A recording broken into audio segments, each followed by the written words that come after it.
Aloha, spooky nerds, and welcome to another paranormal pop culture chat, which is presented by denofgeek.com. And we are on the Den of Geek Twitch channel and hosted by yours truly. I'm Aaron Sagers, a journalist, author, researcher of the weird, paranormal journalist. And currently, I can be seen on Paranormal Caught on Camera on Travel Channel and Discovery Plus. And I'm already seeing some people pop into the chat, and I wanted to say hi to everyone. I'm going to get to all of you. Wow, you guys are already populating chat real quickly.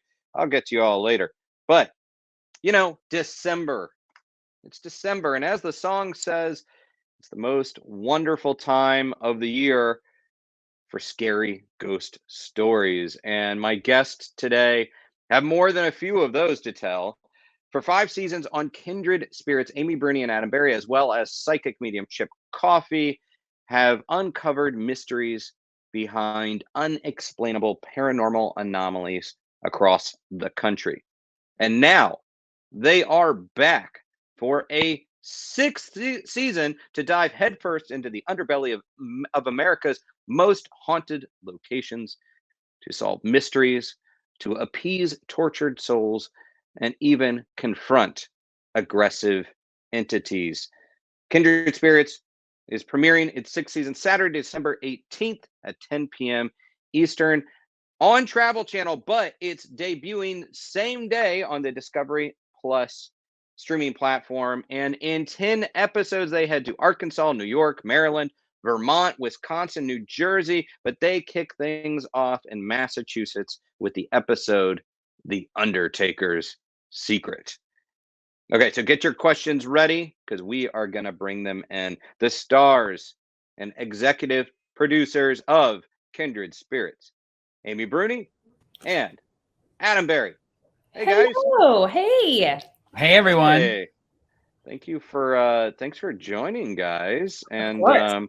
And wow, okay. So we already have hello from the Netherlands. Oh, from the hello. Ghost Ghost Maidens. Maidens. Whoa. And also Dunedin, Florida, which I know a little bit about as a Florida man myself. So covering a lot of ground already, Florida and the Netherlands, and Somersworth, New Hampshire. I mean, oh, it's Miss Delanne. She was on Kindred Spirits, her family. All right. Yeah. So, Yeah, okay. season 2. So we're pulling in. All right, I like it. We got some people from the show, and Maine and the United Kingdom and Alaska. Wow. Okay, this is great. Got people from all over representing, and we have you guys. How are you guys doing today? How's your beginning of December going? Like I said, most wonderful time of the year. Good. Festive. Yeah. Feeling very festive. We saw Santa last night. He went right by our house. It was really fun, but also really excited. It's like double duty. We're super excited for Christmas, but also excited for the premiere of the show. So it's a big one. Thank you for doing this. Amy, I like your tree. My tree's on the other side of the screen. You can't see it, but I'll send you a picture. So I decided to put the tree behind me, knowing full well at some point you are going to see my family enter through this area. But I needed you to see my tree. Yeah, for sure. Mine's over there. I'll have to like post a picture later. But Aaron, thank you for having us. I had a reason to put on pants today. I am wearing pants, even though you can't tell, but I am wearing pants. He was talking to me in the sauna earlier, and I was like, I was. Well, you called me on the phone, and I have my earbud. I was like, what's up? I like that you wore pants, even though we can't really tell that you wore pants. I mean, other than the fact that you just showed us. Yeah. But I am. All right. Well, okay. So your tree is somewhere out there, though. Okay. Well, that's good to know. It's over there. All right. Well, guys, yeah, no, I'm happy to do this. Obviously, always happy to see you guys, and I feel like it's been ages since I've seen you. I see you more than I see my own family. So. That's right. There have been a few excursions to Disney. Yeah. So six seasons in, we have 10 episodes dropping with this 6th season. I guess just to start things off, obviously there's a lot of locations out there that are purported to be haunted, but when you're heading into another season, do you ever think, oh man, we're just not going to find more places that we can really build these stories around? Do you ever have those moments of anxiety of like, can we do this again? No. Amy, why don't you start? No, we know. I mean, I feel like we could go, for another 20 seasons and barely scratch the surface. It's especially since we're helping people. There's always when you're helping people. Obviously, we're making TV, but every time there's a family that needs help or a business that needs help, there's also a story to tell, and there's a lot of those stories out there. We hear them. There's so many we don't even get to visit. So yeah, we could do this for a very long time. Adam, would you agree with that? Yeah, I mean, I think you're gonna see us one day, in wheelchairs and walkers, like trying to find those ghosts. I mean, I think it's interesting because Dell-Ann, she's watching, and she was a client of ours. Like, we helped her family, and I think that right there is a shining example of why what keeps us motivated and keeps us going, because we love our families that we work with and get to help, and they love us, and they're our biggest defenders and our supporters, and it's become a giant family, and we're going to be doing it. I mean, there's no lack of ghosts. I mean, there will never be a lack of spirits to look for, I would say. And I would actually say, and disagree with me, I don't think you're going to, but not only will there not be a lack of ghosts, but even the type of activity and phenomena that you're encountering, it's not like it's all fitting the same pattern of lady in white, shadow person, ticking the boxes. The type of activity seems to constantly be a grab bag of a variety of things. Is that correct? Yeah, and I think that just it kind of evolves as we go too. I think it's also just kind of our outlook on it, because our theories and thoughts change constantly on what paranormal activity is and if ghosts even exist. Like, we're Adam and I will never tell you we know exactly what it is that we're experiencing. And so I think that,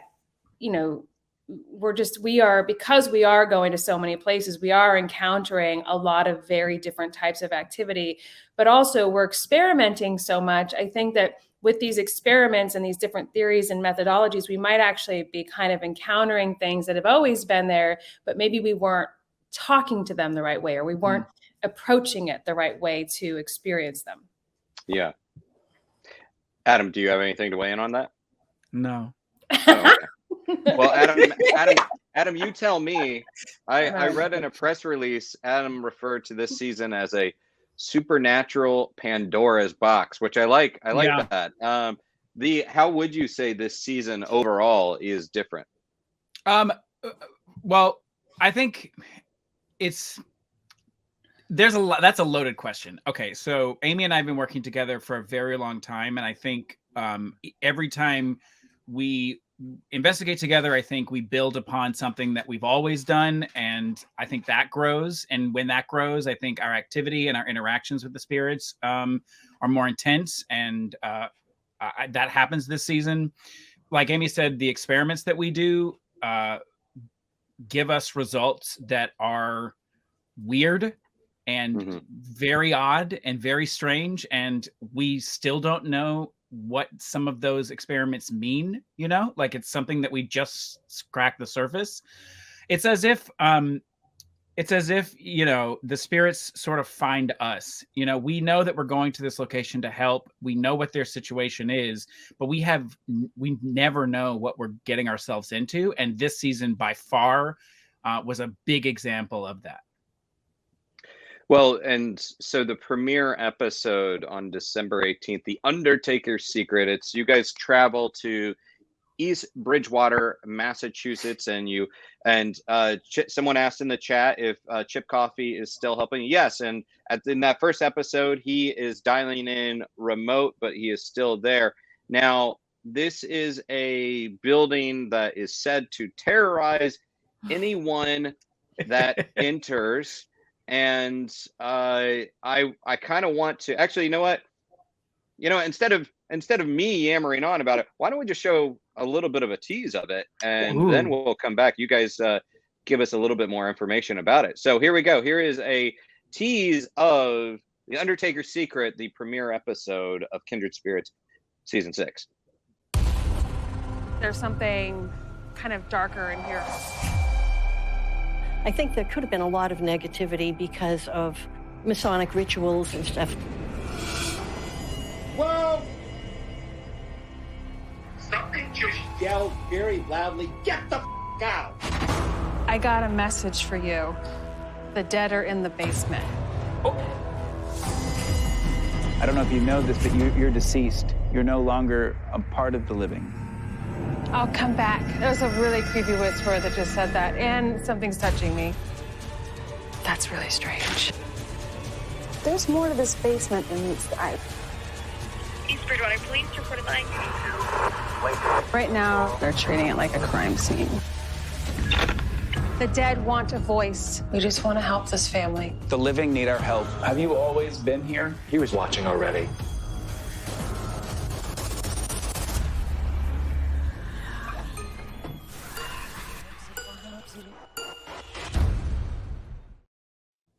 Okay.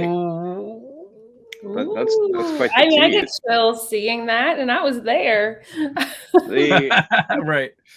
Well, tell us a little bit more. That is creepy. It seems like a lot's going on. So, you're here. I have you on the line. So tell me a little bit more about what we can expect from this episode. But also, what is it about this location? What can you tell us about this place in East Bridgewater, Mass? Amy, why don't you start? Yeah, so it was a Freemasons. What do they call them? Is it a hall? Temple? A temple, yeah. So it was their building for over 100 years. And so there were a lot of rituals that were performed upstairs and things. And I think we really get deep into what Freemasons believe and what their rituals are, what we could. And so I think we dispel a lot of myths about that, which is really cool. But I don't know that you meet this sweet woman who runs the place, and she's just acting very matter of fact. Like, she's like, oh, sometimes I get shoved and sometimes things get thrown. And we're like, you're not afraid of this place? But some people were very afraid. She just kind of handled it in a different way. But anyway, that being said, after going through all of these possibilities, it all culminates in a call to the police because we may have found human remains in the basement. So there you have it. Okay. There it is. And I didn't expect you to spoil all of that. Well, I think that it's important for people to know that that you really do find things. And I will say that I've seen the episode. It is indeed intense. And even if you know that happens, the journey to that point is really compelling, is really interesting. Adam, what were you going to say? I was going to say it's interesting to hear this lady talk about this building. She loves this building. This building is part of the community. She loves the history of the building.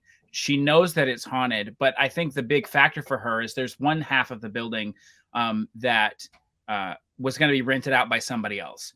And so she felt she had a good grasp on what was happening there, meaning that they weren't really bothering her per se, but other people were being affected by the activity. And she didn't want somebody to move into that space and then all hell to break loose because of whatever was there. Like maybe they don't like the new tenants or whatever it was. And I think, that was a big fear for her. So in those and along those lines, it's something that we had to figure out because we never want to leave a situation or a space or a location worse off than when we arrived. And it just so happens that there was something there that, Amy talks about, calling the police and how we got there, how we got to that point is mind boggling. It's almost like it needed to happen and we were there to witness it. It's pretty cool. It is. Yeah, it is a very kind of bizarre journey to that payoff. This building, I guess 1892 is when you mentioned that it was the home to the Freemasons, and they were known for their secret symbols, and as a society they had a lot of secrets, and of course we see call outs to them on money even and on monuments. How does something like in your opinions, these rituals that would have been conducted at a location such as this have contributed or impacted potential paranormal activity?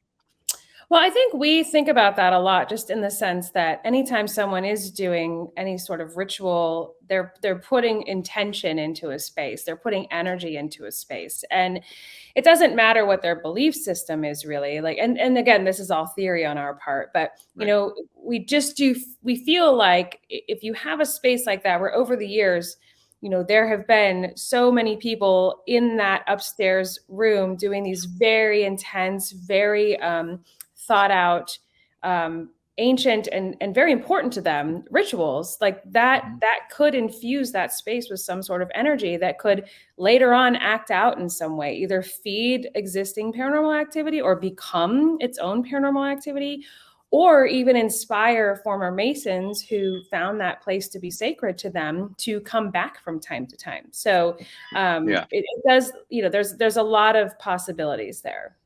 And I just want to call out, this may not be paranormal activity. I think it's just New York City. If you're ever hearing honking or horns outside of my window, or maybe they're ghost buses. I don't know. Ghost horns. Adam, did you want to add to that? Yeah, I mean, I would say that's one of the big reasons why we brought our friend Sean into the case, is because he is a Mason. So if any of the activity that was happening, I mean, you'll see in the episode, but we don't know that world, right? And we're not going to pretend to know that world. But if perchance those rituals caused spirits to kind of linger around, it was very important to bring someone in that understands the language and the rituals to interact with them, to see if it causes activity. And of course, I'm not going to say what happens, but we weren't privy. We could not know what those rituals were. So when you watch the episode, it's very much, you know, the audio's off. We can see what he's doing, but we can't hear what he's saying or what he's, you know, it's a very delicate thing. What I find really fascinating when I watch you guys work is when I'm potentially talking to a ghost, I'm trying to put myself in the mind of the person that is there. And even when posing questions, when phrasing things, it can get pretty awkward because you want to be clear about what you're trying to say, but you also don't know precisely who you're talking to or what state they are in. And it's mentioned in this clip, and it's also in the episode. Amy, you ask, is there anyone here that is non-living or wants to be heard? And then Adam, you say, you know, you're no longer amongst the living, and when you're addressing them. Talk a little bit about that, because I like that phrasing. Have you thought a lot about how to phrase those questions? But also, does it sometimes get complicated? You can jumble over your words when you're posing these questions because you're like, I don't know what the hell is really there. Yeah, I mean, so that term, you know, I definitely took that from Dana Newkirk. She said that during an investigation one day. She was like, we're interested in talking to the non-living. And I was like, oh my gosh, that makes so much sense. And so I adopted that from her and I've used it ever since. And we try that, but then there's this natural inclination. You start talking, and I don't want to say condescending, but almost like you're talking to like a 3-year-old. It's like your natural instinct. And we have to stop and catch ourselves and be like, this is not how I would talk to an adult in the room. You know, I think we always start out pretty casual and light. But like the reality is that we are talking about very serious things and we're having very serious conversations. And sometimes we have to bring ourselves to that level and bring that tone out and bring that seriousness out.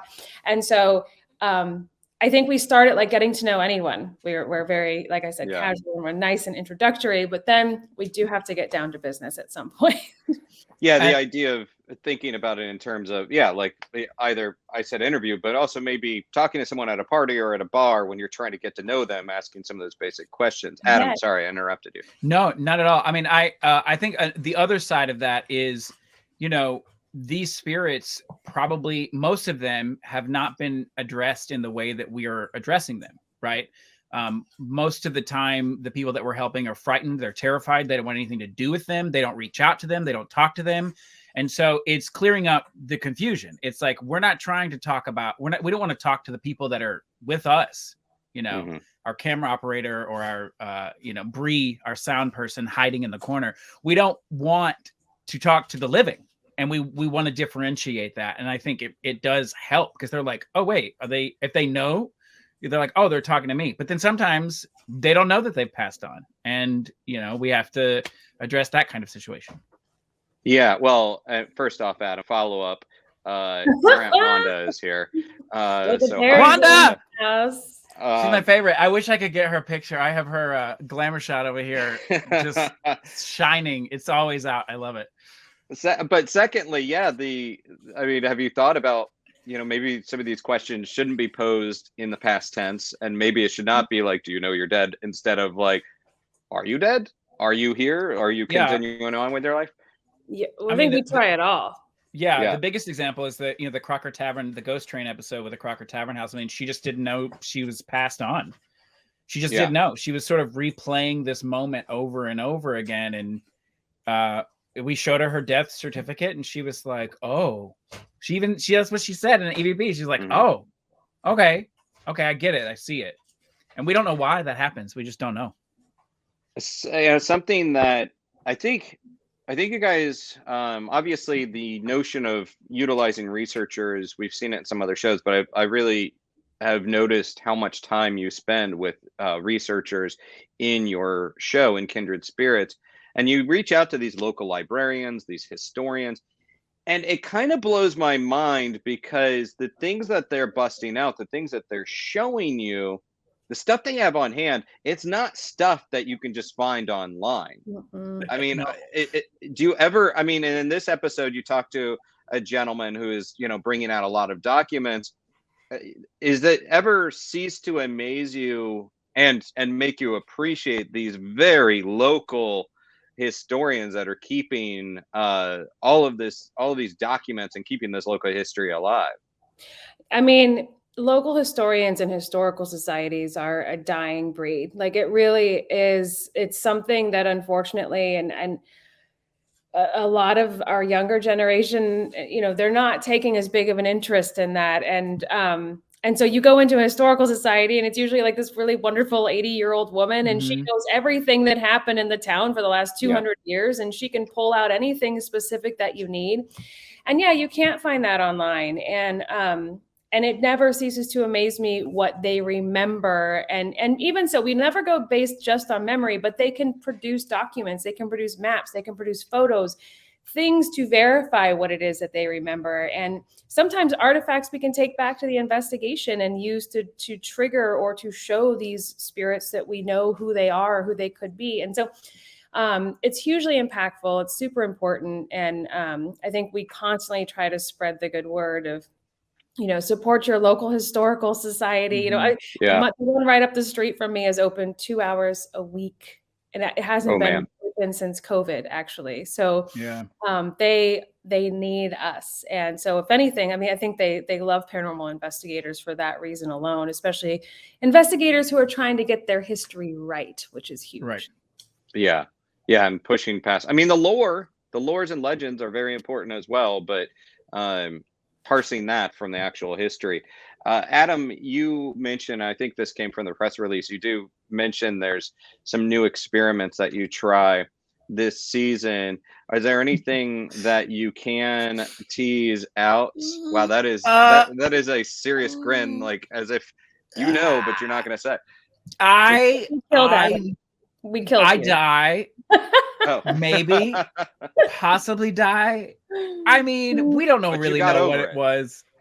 I think I'm alive, I guess, unless this is just a really great EVP session.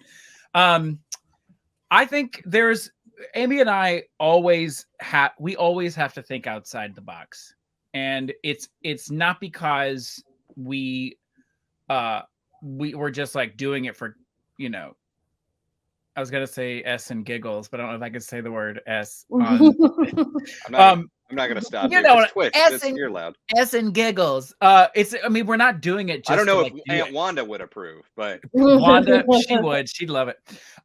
Roll Tide. I don't think I just don't. We're not just doing it to do it, right? And so these experiments come out of a need. They come out of some sort of need to get interaction or to dig deeper into what we are doing.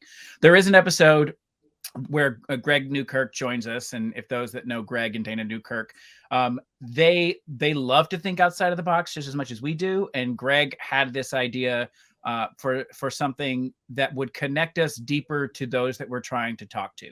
And it was in a case in New Jersey, and I forget what the name of the mansion's called. Liberty Hall is the Liberty second Hall. time I reminded you. Why can't I remember the Liberty Hall? Anyway, maybe I did die. But I mean, we used it to connect deeper, and it's unique, it's different, and we're all about throwing spaghetti against a wall and seeing what sticks, because you never know what's going to work. And so if it doesn't work, great. But we're not going to be afraid to try it, because let's be honest, we're sitting in the dark talking to ghosts, okay? And then a lot of people think that's crazy. So why not go full throttle? Like, let's just throw everything out and see what happens. Amy, you in the little snippet we saw, you mentioned you hear this creepy voice through the speakers, through your headphones, but then you also say that you were just touched. When you're touched by something that you can't see, it is unsettling, and yet you don't want to leap to the conclusion that it's something trying to be malevolent. Maybe it's just misunderstood. Maybe we're just not processing it in the way that it's intended. So what is, for you, what's the personal sort of judgment call, the metric for you to know, okay, this is legitimately concerning versus maybe it's just misunderstood? Yeah, it's hard because, we're always trying to kind of figure out what the motivation is when something like that happens. Sometimes we'll come into a case where someone will say, I got shoved, and your instinct is to say, well, that's something mean, that's negative. But then as you start to kind of talk more, investigate more, it seems like this is maybe a spirit or entity that has been trying to reach out for quite a while. And maybe they noticed that got that person's attention finally, And so, but as an investigator, it's honestly shocking how often you get touched or kind of like nudged or, and it's always disconcerting when you're in that position, when you're doing like the Estes method, the spirit box experiment, where you're like blindfolded and have headphones on, you can't see anything around you. And that's when something decides to like touch you, it's odd. But for the most part, we can tell. Like there was a case we did a couple years ago in Florida, where this thing kept pinching me the whole time I was there, leaving marks, pinching. That to me is not like, hey, I'm trying to get your attention. It just kept going on when we even were like, hey, please stop. And then Adam tried to fight it. And meet me at the flagpole. I think you can tell there's an instinct there where you're like, okay, this is the motivation here is not necessarily like, please pay attention to me. This is something really trying to get at me. So, but yeah, it's your human instinct. I think you can feel it. And I just want to call out, since both of you have mentioned Greg and Dana Newkirk, they are the minds, the investigators, researchers behind the show Hellier, which is quite an enjoyable paranormal watch. And you can see them right now on The World According to Jeff Goldblum, the monster hunting Bigfoot episode. So just shouting out some of our other friends here. So some of the other episodes, you go to this home in New York. There is a discovery of an old shoe, which may have triggered the haunting, which is it's funny to say, but it's actually really interesting that the shoe is so important. There's supposedly this eyeless entity that in another episode, and in another episode, it's called Tripwire, a ghastly traveler with eternal ties, and of another spirit that has that is a much darker personality. So I've given you 3 other things that have been teased about this season. I want you to speak to some of these, and are these your run-of-the-mill ghosts? Are they what can we hope to see from these episodes? Well, just right off the bat, the ghost with no eyes, don't want to see that. Just don't want to see that. That's terrifying. But B, that episode actually has a really crazy experiment, because this entity, this was at actually my brother's friend it's his property, and he didn't understand what was happening. It's a big plantation home, and they call it the lurker, and this thing or this person was standing at the foot of a bed staring at these people with no eyes in the middle of the night, and they've seen him around the property. And so we had to try an experiment, which basically meant let's make Amy a very vulnerable let's just put Amy in a vulnerable position and see what happens. But the results of that made us do a crazy experiment where we basically put a ghost in timeout, and I'm not going to tell you how it happens, but it was, if you ever want to know how to put a ghost in timeout, I guess watch this episode, because we figured it out. So weird. The other the shoe that you mentioned, I suspect that may be in people's top 3 Kindred Spirits episodes. It is one of the most powerful, compelling episodes we've ever done. Like, it's going to be up there with Ghost Train almost. Like, it is, because Ghost Train's always the one where everyone's like, Ghost Train. That was like, this one is really up there. Like, I've rewatched it already like 3 or 4 times, because I mean, obviously in the but like the final edit, because it is really good. So it just, the activity, the outcome, it makes you question everything. And all 3 of those episodes that you mentioned are family cases. Okay. They're all family cases. And people love our family cases, but there have been more and more people that reach out to us more and more frequently, because they watch the show, or they know what we're doing. And so these family cases are very intense. But I bet you there's a lot of people watching now that might have a shoe, an old shoe, just like hiding somewhere in their attic or in their walls they don't know about. Wait until they learn what those shoes can do. It is crazy. I'm gonna watch that episode right now. Goodbye, guys. I'm gonna go watch it now. Yeah. I'll just share my screen. I'll share my screen and we'll just watch it together. Well, also, hey, people from Austin, Texas, Winter Garden, Florida. Hello, Winter Garden, Florida. And people from all over still coming in. NYC is here. Hello. Alfonso. Hello, Alfonso. Hey, Alfonso. I have some good pictures of Alfonso from Strange Escapes. I got the photos back. Oh, nice. All right. That crazy mask. Sorry. Yeah. I posted one on my Instagram. If people go look, Alfonso looked great. That silver glitter disco ball. Yeah. Did you? Here's a good question. Would you ever consider investigating properties in the United Kingdom? Absolutely. As soon as I think we can now. I think we're getting there for sure. Yeah. There's a question. I keep trying to find it, and I've lost it. But if I do find it, I will give a shout out to this person. But they asked about how, obviously you've been working in this field for a while. Here we are. How did you find your individual voices in developing kindred spirits? I think I like that question, because I think it's so open to interpretation. Adam, why don't you start on that one? Oh, is that a ghost? It's Mr. X. He's being ridiculous right now. I forgot the question because I thought it was a ghost. No. How do we develop our individual styles? Is that what the question was? Voices, styles. I think. Oh, I mean, I have us classically trained. I think.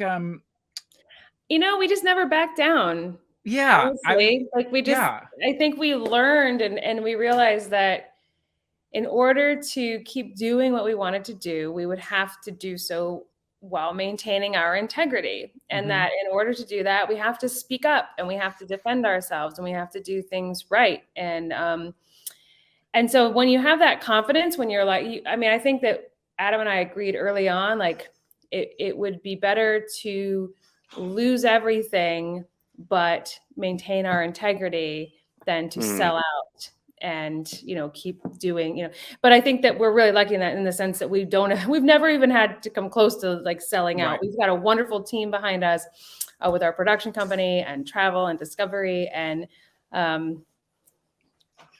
He's doing it on purpose. He's doing it on purpose. No, trust me. If there's one person who does not want to be seen, but that was the trade-off. I wanted you to see my tree. So, but what I mean is that we were very fortunate, and I just would encourage people to always find their voice and don't be afraid to speak up, and don't ever let anyone talk you into doing anything that you think is wrong or makes you uncomfortable for the sake of, TV or something. So, yeah. Well, and in terms of, I was going to say, in terms of our individual voice and developing a voice together over the past 11 years that we've worked together, we started with the same sensibilities. And I think we both believed in the same things, and we wanted to discover the same things, and it just worked. It was like one of those things where we bounce off each other very well. We each do different things. And I think our energy and our voice has grown from that, and it helps us communicate with those that really need assistance, living and dead, because there's two sides of it, Well, the other element of individual voices is not just you as partners, but you as individuals. So my question there is, how do you disagree? How do you disagree with one another? What does that look like? I don't get up. No, I don't get up early. So that's a disagreement. I will not start before noon. Do not speak to me.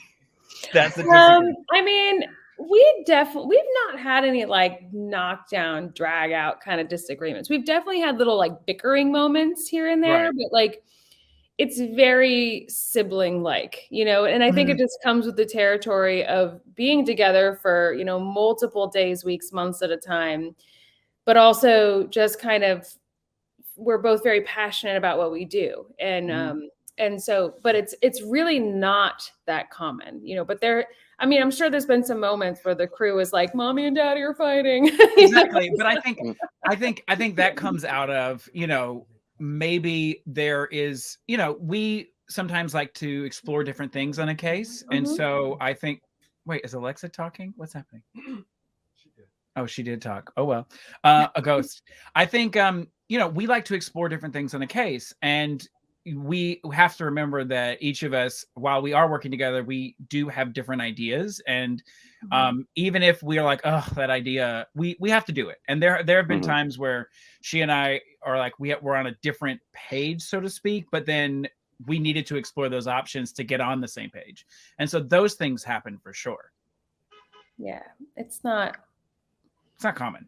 No, it's definitely not common. This is a question that comes up a lot, but it's always a fun one, so I'll throw it out there. What are your bucket list sites for haunts? Ooh, we have three. We always say, right? We say Disney World, of course. Right. We say Graceland, and White House. The White House are our three. I think that we both really want to do. I really want to do the catacombs in Paris too, which we're going to the catacombs this summer, but I don't know if they're going to let us investigate them. But I'm going to bring a recorder. I got some alone time in there through like a definitely greasing the right palms, trading in the right favors, and it is a great location. So I think you guys are going to have a good one in there.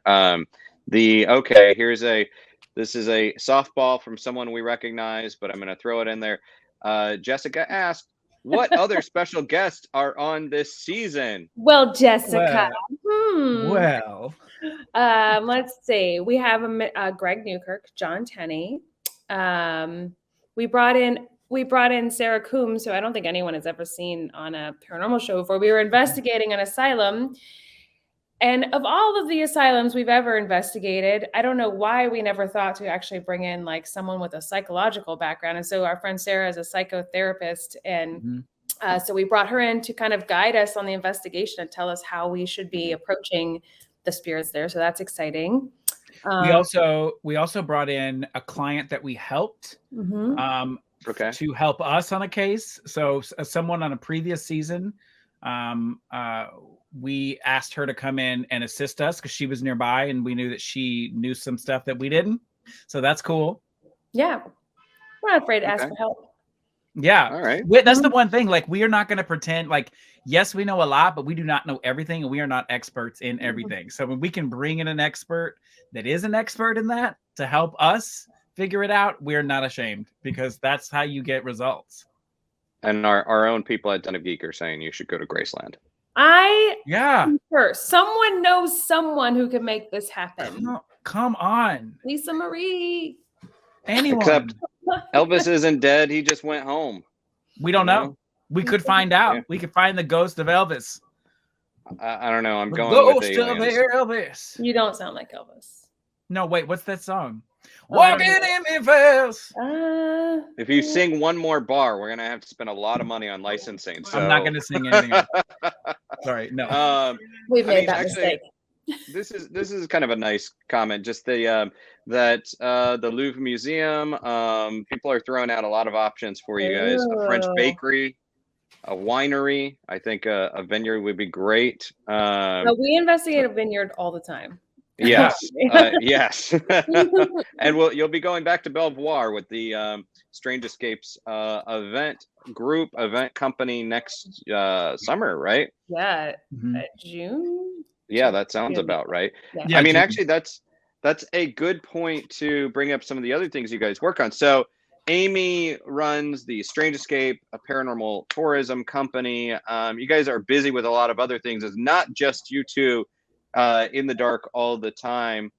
Talk a little bit about the other things you work on. Adam, why don't you begin? I know you've been busy with putting a lot of stuff out there. Amy and I, we have a magazine called Ghost Hunting. It's very simple. Ghost Hunting, there's 3 issues. You can get them on Amazon, all 3 of them. Just search Ghost Hunting Magazine and it'll pop up.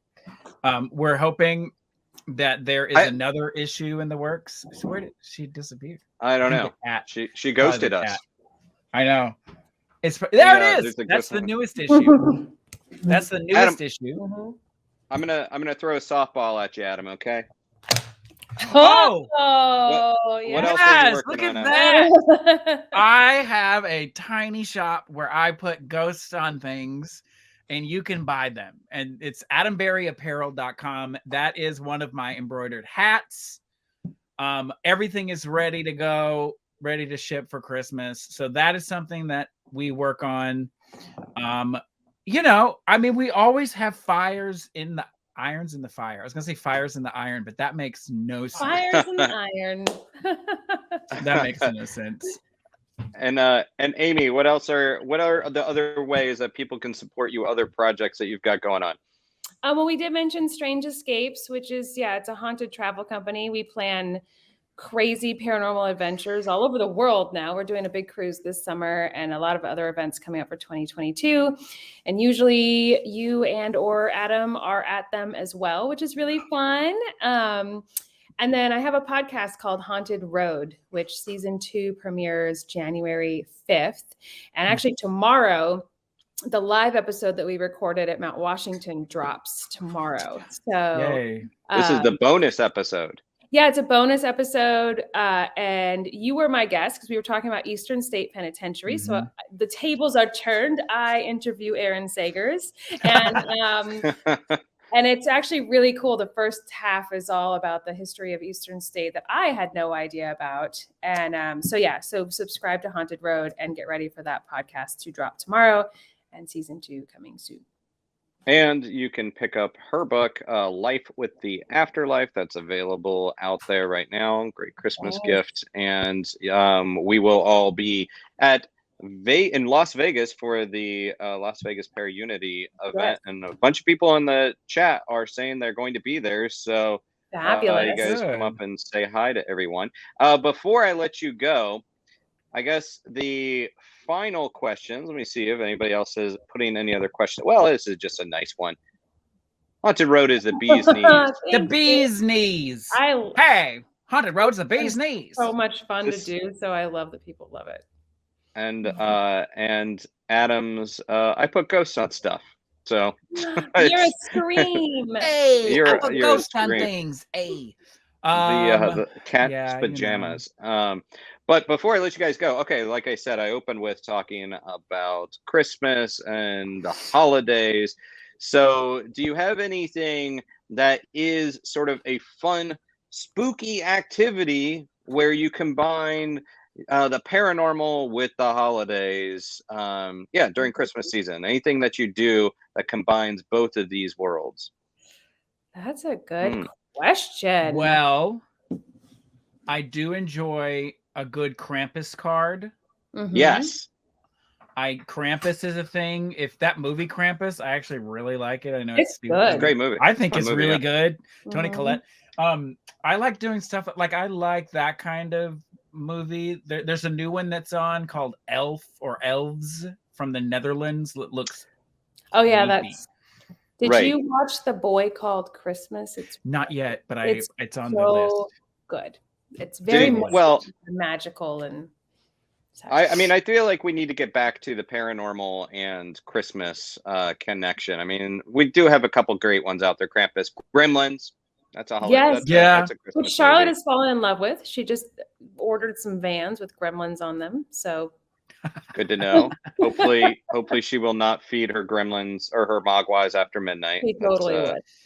Yeah, I mean, and also like, people are in that if we deal with a lot of intention and stuff, and people are in that mindset of like remembering family who have passed on and putting that sort of energy out.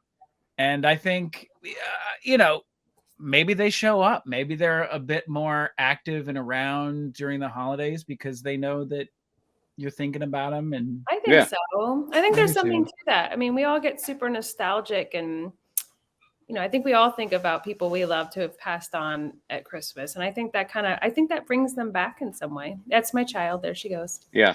Well, I mean, just when you're talking about sort of the origins of the holidays, connected to Norse mythology and pagan rituals, it's like, there's a lot of interesting spirits. But I will say one of my favorite elements of Christmas and the paranormal, someone mentioned Adam's Haunted Mansion journal on the bookcase. Well, gotta, Disneyland's the Nightmare Before Christmas skin. I just had a panic attack. I was like, what else is back there? Oh my God. Yeah. Oh yeah. Everything's fine. I think it's all fine. Would let you know. We would let you know. And yes, John Tenney, who is in the room, says what it is. John Tenney. Yeah, John Tenney clearly came in late because he didn't hear me quote that at the very top of the show. But I will say, ghost stories and tales of the glories of Christmases long, long ago. And then now we got whoever. No, you won't. Andy White or licensing. No, that's my version. I sang the wrong notes. But John loves to bring that up. He does love. I will say, hey Jimmy, Jimmy, of Mr. John Tenney, next week. I mean, you guys can come back for it, but next week. We're going to be talking to John Tenney about Spider-Man and the multiverse of weirdness. So I'm going to plug that again at the end. But I was in a car for 3 hours with you guys, and so I know the conversation that is going to happen. Oh yeah, people are going to have their minds blown. I was just like, I don't know, can't keep up. Yep, nope. Well, if 10 episodes of Kindred Spirits, it's starting December 18th, 10 p.m. on Travel Channel and same day premiere on Discovery, plus 10 episodes. And if that's not enough, how can people reach out to you on social media and say hi? We already said they can go to your shop, they can pick up the book. But if they want to say hi on social media, where can they do that? I think I'm at Amy Bruni on just about everything. So they can just find me that way. Yeah, I'm Adam Berry on Instagram, and then Adam J. Berry on Twitter because it wasn't available. And then I am the Adam Berry on TikTok. Apparently there's a lot of Adam Berries, but I am the Adam Berry. I've been really trying to TikTok more lately. So please. I like the tickety talk. The tickety talk. Which all the kids say. None of the kids say that. But the TikTok. All right. The tickety talk. You guys hang out backstage for a minute. I'm going to let you go, but I really appreciate you guys coming and talking about the new season. And so hang out backstage for a minute.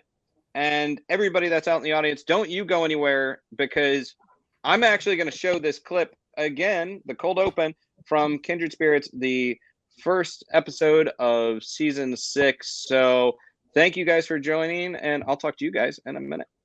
All right. There's something kind of darker in here. I think there could have been a lot of negativity because of Masonic rituals and stuff. Whoa! Something just yelled very loudly, get the out! I got a message for you. The dead are in the basement. I don't know if you know this, but you're deceased. You're no longer a part of the living. I'll come back. There was a really creepy whisper that just said that, and something's touching me. That's really strange. There's more to this basement than meets the eye. East Bridgewater Police reported lying. Right now, they're treating it like a crime scene.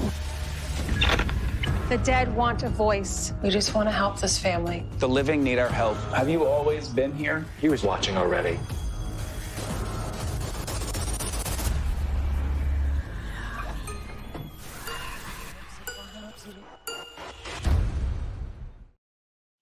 And thank you again, guys, for joining us for this talk with Amy Bruni and Adam Berry of Kindred Spirits. Again, season 6 of Kindred Spirits premieres December 18th, 10 p.m.